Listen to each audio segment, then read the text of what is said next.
Hello friends, welcome to my channel. आज इस video में डिस्कस करेंगे एक बहुत ही important topic latches and flip flops के बारे में।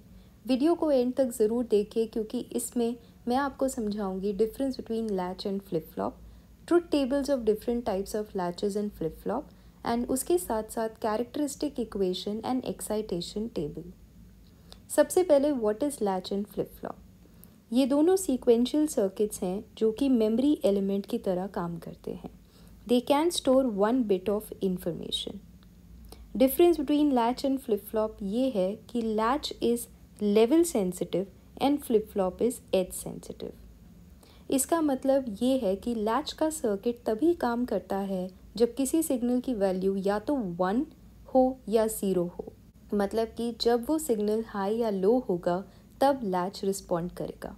फ्लिप फ्लॉप एज ट्रिगर्ड होता है, मतलब फ्लिप फ्लॉप तब ऑपरेट करेगा जब किसी सिग्नल की वैल्यू ट्रांजिशन करे फ्रॉम लो टू हाई और हाई टू लो। पहला सर्किट है SR latch using NAND। Diagram आप देख सकते हैं, 2 इनपुट्स हैं S and R and outputs हैं Q and Q bar. Outputs हमेशा कॉम्प्लीमेंट्री होने चाहिए, मीनिंग अगर Q इक्वल टू 1 है तो Q bar is equal to 0। Truth table बनाने के लिए सब possible values of S and R must be applied as inputs. Truth table में रिप्रेजेंट किया जाता है S, R and the next output Qn+1। Previous output होता है Qn। पहले केस में when S and R both are 0, तब पहला और दूसरा NAND गेट दोनों का ही एक इनपुट 0 है, जिसकी वजह से आउटपुट्स फिक्स हो जाते हैं ऑन 1। इस सिचुएशन में जो Q and Q bar outputs हैं वो कॉम्प्लीमेंट्री नहीं हैं, इसीलिए ट्रुथ टेबल में we will write invalid output because Q and Q bar are not complementary. Next case है S0 and R1। First NAND gate का आउटपुट 1 होगा बिकॉज एक इनपुट 0 है। यही 1 इनपुट होगा for the second NAND gate जिसका दूसरा इनपुट है R equal to 1। So output Q bar will be equal to 0। So truth table में हम लिखेंगे जब S and R is 0, 1, output is the value of Q यानी 1। Next case है S equal to 1 and R equal to 0। इस case में second NAND gate का output fix हो जाएगा ऑन 1 और यही 1 इनपुट की तरह बिहेव करेगा for the first NAND gate जिसका आउटपुट हो जाएगा 0। ट्रुथ टेबल में हम Q की वैल्यू लिखते हैं, इसीलिए for the third case when S is 1 and R is 0, output will be 0। Last case में जब S एंड R दोनों की वैल्यू 1 है, तब इस सिचुएशन में आउटपुट पता करने के लिए कुछ previous value of Q and Q bar assume करनी पड़ेगी। लेट अस से कि पहले Q की वैल्यू थी 0 एंड Q बार वॉज 1। ये जो Q की वैल्यू 0 है वो इनपुट की तरह होगा for the second NAND gate जिसका दूसरा इनपुट है R equal to 1। So the next output for this NAND gate will be equal to 1। यही 1 इनपुट की तरह बिहेव करेगा for the first NAND gate जिसका नया आउटपुट होगा Q equal to 0। So observation is कि पहले आउटपुट था Q equal to 0 and Q bar equal to 1 and अभी भी सेम ही है Q equal to 0 and Q bar equal to 1। Thus truth table में we will write that जब S and R is equal to 1, 1, then the new output is Qn+1 is equal to Qn। जो पहले था output वो ही अभी भी है। Next circuit है SR latch using the NOR gate. यहाँ पे भी 2 इनपुट्स हैं S and R and 2 outputs हैं Q बार एंड Q जो कि एक दूसरे के कॉम्प्लीमेंट्री होंगे। Let us start with the first case जब S and R दोनों 0 हैं। आउटपुट पता करने के लिए प्रीवियस आउटपुट अज्यूम करना होगा। Let us say that previously Q was 0 and Q bar was 1. जो ये क्यू बार का 1 वैल्यू है वो सेकेंड वाले नॉर गेट के इनपुट पे अपीयर होगा, जिसका दूसरा इनपुट है r equal to 0. The output for the second NOR gate will be equal to 0. यही 0 इनपुट की तरह होगा for the first NOR gate, जिसका आउटपुट नए वाला आएगा बिकॉज दोनों इनपुट 0 हैं तो output will be 1. As you observe, जो पहले आउटपुट था वही आउटपुट अभी भी है. There is no change. इसीलिए नॉर गेट के पहले वाले केस में जब S and R both are 0, we will write the output is Q A. Next case है S equal to 0 and R equal to 1. R equal to 1 की वजह से सेकेंड नॉर गेट का output Q will be equal to 0 and यही 0 input की तरह होगा for the first NOR gate, जिसकी वजह से उसका आउटपुट आएगा Q bar equal to 1. Truth table में output is represented by the value of Q, इसलिए हम लिखेंगे for 0 and 1 output is 0. Next case है s equal to 1 and r equal to 0. इस केस में फर्स्ट नॉर गेट का output होगा Q bar equal to 0. यही 0 मिलेगा input to the second NOR gate, जिसका आउटपुट होगा q equal to 1. Hence, in the truth table, we will write q equal to 1 as the output for the case s and r equal to 1, 0. Last case is when s and r both are 1. जब s and r दोनों 1 हैं, तब दोनों ही nor gets के जो output हैं वो 0 पे फिक्स हो जाएंगे, जिसकी वजह से output will be invalid because these two are not complementary. So truth table में we will write invalid. So आपको ये ध्यान देना है कि SR latch का truth table different हो सकता है depending upon the internal circuit is made using NAND gate or NOR gate, because दोनों ही truth tables different है. This is the truth table for NOR gate and ये है truth table for NAND gate.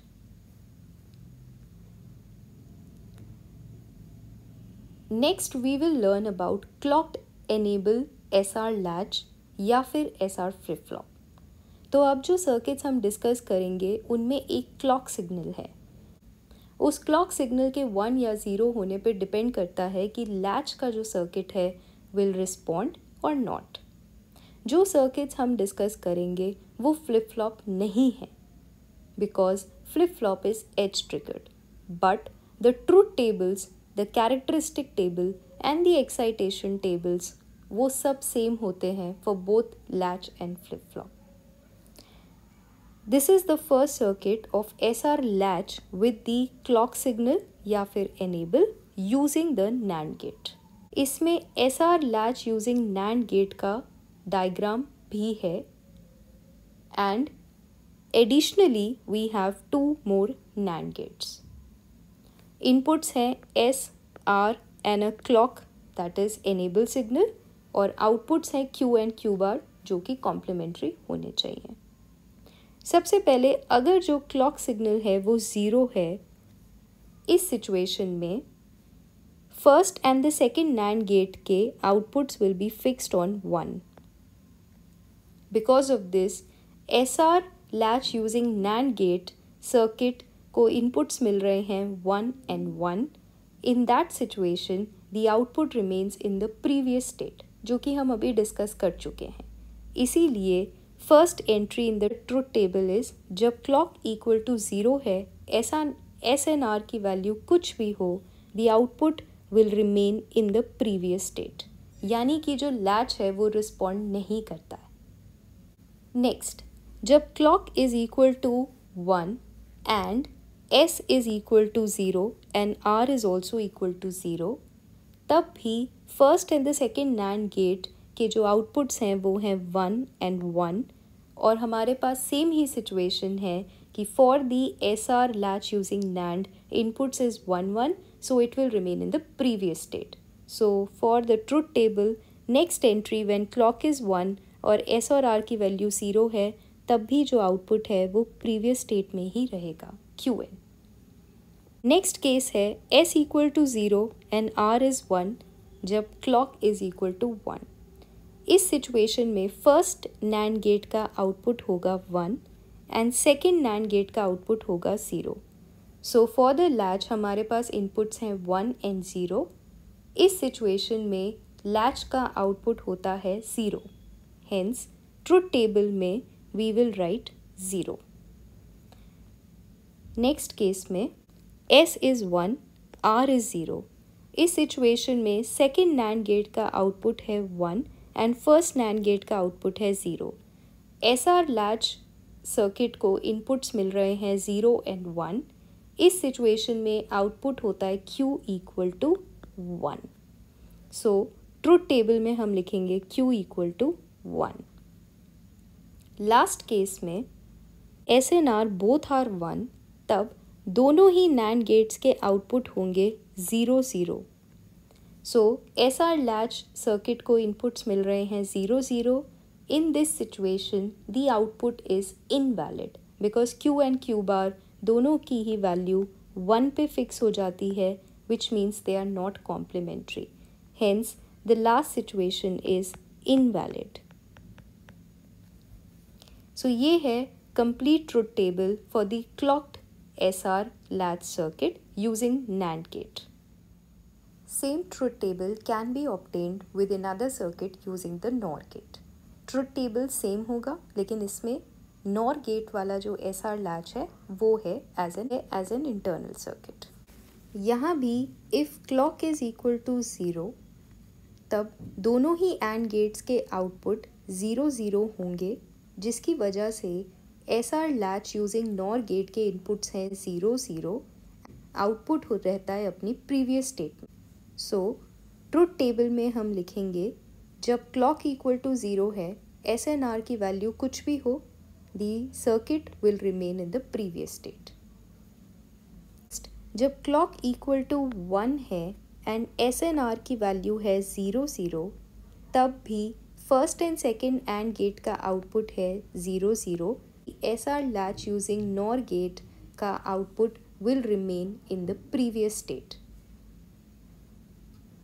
So truth table में जब S and R दोनों 0 हैं and clock is equal to 1, तब भी output है in previous state. Next case में when clock is equal to 1 and S की वैल्यू है 0 and R की वैल्यू है 1, तब फर्स्ट AND गेट का आउटपुट है 0 एंड सेकेंड AND गेट का आउटपुट है 1।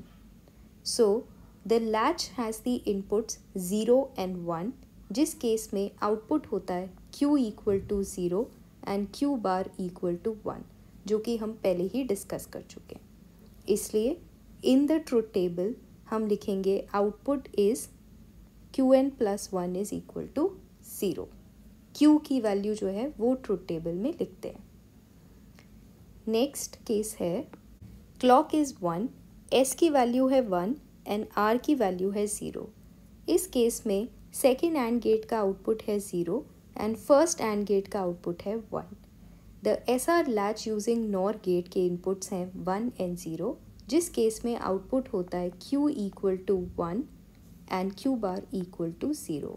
सो ट्रुथ टेबल में हम Q की वैल्यू लिखते हैं, इसलिए यहाँ पर एंट्री होगी Qn plus 1 is equal to 1। Last case में जब clock is equal to 1 and S and R 1 है, then the NOR gate latch के पास इनपुट्स हैं 1 1, जिस केस में जो आउटपुट है वो फिक्स हो जाता है Q bar equal to 0 and Q also equal to 0, जो कि एक दूसरे के कॉम्प्लीमेंट्री नहीं है, इसीलिए output is considered as invalid. So finally SR latch या फ्लिप फ्लॉप का ट्रुथ टेबल है S एंड R जब 0 हैं, the output remains in the previous state. जब S एंड R की वैल्यू 0 एंड 1 है, output is equal to 0। When the value is 1 and 0, output is 1। और last case में जब दोनों की वैल्यू 1 1 है, तब आउटपुट इज़ इनवैलिड। ये SR फ्लिप फ्लॉप की या लैच की एक डिसएडवांटेज है। तो या तो आपके पास फ्लिप फ्लॉप हो या लैच हो, ट्रुथ टेबल यही रहेगा। अब डिराइव करते हैं characteristic equation for the SR latch या फ्लिप फ्लॉप। कैरेक्टरिस्टिक इक्वेशन के लिए कैरेक्टरिस्टिक टेबल बनाना होगा पहले। कैरेक्टरिस्टिक टेबल में we have entries as S, R and the previous output Q N. और ट्रुथ टेबल के अकॉर्डिंगली जो हमने सीखा है, we will write down the next output that is Q N plus one. So पहले case में when SNR is 0 and the previous output is 0, it will remain in the previous state. So अगर आपका पिछला output 0 है तो अभी भी output 1 होगा, और अगर पिछला आउटपुट 1 है तो अभी भी आउटपुट 1 होगा। जब S की वैल्यू 0 है एंड R इज़ 1, तब आउटपुट होता है 0, भले ही वो पहले कुछ भी हो। सो दोनों ही केस में output is 0। Next, when S is 1 and R is 0, then the output is 1, चाहे वो पहले कुछ भी रहा हो लेकिन अभी 1 is the output. Last case में when S and R is 1, output is invalid. Characteristic table में invalid को we will write as don't care. हम K-map solve करेंगे to get the characteristic equation. K-map function है sigma m 1, 4, 5 based on the truth table that we have just obtained, and we have two don't care values 6, 7. Entries होंगी K map में 1, 4 and 5 and 6 and 7 पे don't care. Groups बन सकते हैं 1 group of 4 and 1 group of 2. Qn plus 1 which is the output, वो लिखा जाएगा as S plus R bar Qn. Now we will make the excitation table for the SR flip flop या latch based on the characteristic table. इसमें entries हैं Qn and Qn plus 1, and based on this we will write down what was the value of SNR कि ऐसा हुआ कि अगर Qn पहले ये था, यानी ये प्रीवियस आउटपुट है और ये नेक्स्ट है, तो SNR की वो क्या वैल्यूज़ थी जिसकी वजह से प्रीवियस आउटपुट अगर 0 था तो अभी नेक्स्ट आउटपुट भी 0 है या 1 है। फर्स्ट केस में previous output was 0 and next is also 0। तो हम कैरेक्टरिस्टिक टेबल पे वापस आते हैं। ये दो सिचुएशन में हो रहा है। First is this when S is 0 and R is 0, and second is when S is 0 and R is 1. So we know that S is fixed at 0, लेकिन R का वैल्यू 0 भी हो सकता है और 1 भी हो सकता है। So S का वैल्यू है 0 and R can be don't care. Next case में when Qn is 0 and Qn plus 1 is equal to 1, ये तब होता है जब S is equal to 1 and R is equal to 0. So ये हम अपने ट्रुथ टेबल में लिखेंगे S is 1 and R is 0. Next है जब Qn is equal to 1 and Qn plus 1 is equal to 0. ये तब होगा जब S की वैल्यू होगी 0 and R की वैल्यू होगी 1. एंड लास्ट केस कि पिछला आउटपुट Qn इज़ 1 और नेक्स्ट भी 1 है, ये होगा again in 2 cases. First case is when S is 0 and R is 0, and next case is when S is 1 and R is 0. So S is don't care but R is fixed at 0. इस table को याद करने का तरीका है कि जो pattern top to bottom है 0 1 0 क्रॉस, वही पैटर्न बॉटम टू टॉप है 0 1 0 क्रॉस. सो इस वीडियो में हमने SR latch and flip flop के बारे में सीखा. नेक्स्ट वीडियो में हम सीखेंगे JK, D एंड T के बारे में. अगर आपको वीडियो पसंद आया है तो लाइक बटन को हिट करिए, चैनल को सब्सक्राइब करिए एंड वीडियो को शेयर ज़रूर करिए. मैं मिलूँगी आपसे नेक्स्ट वीडियो में.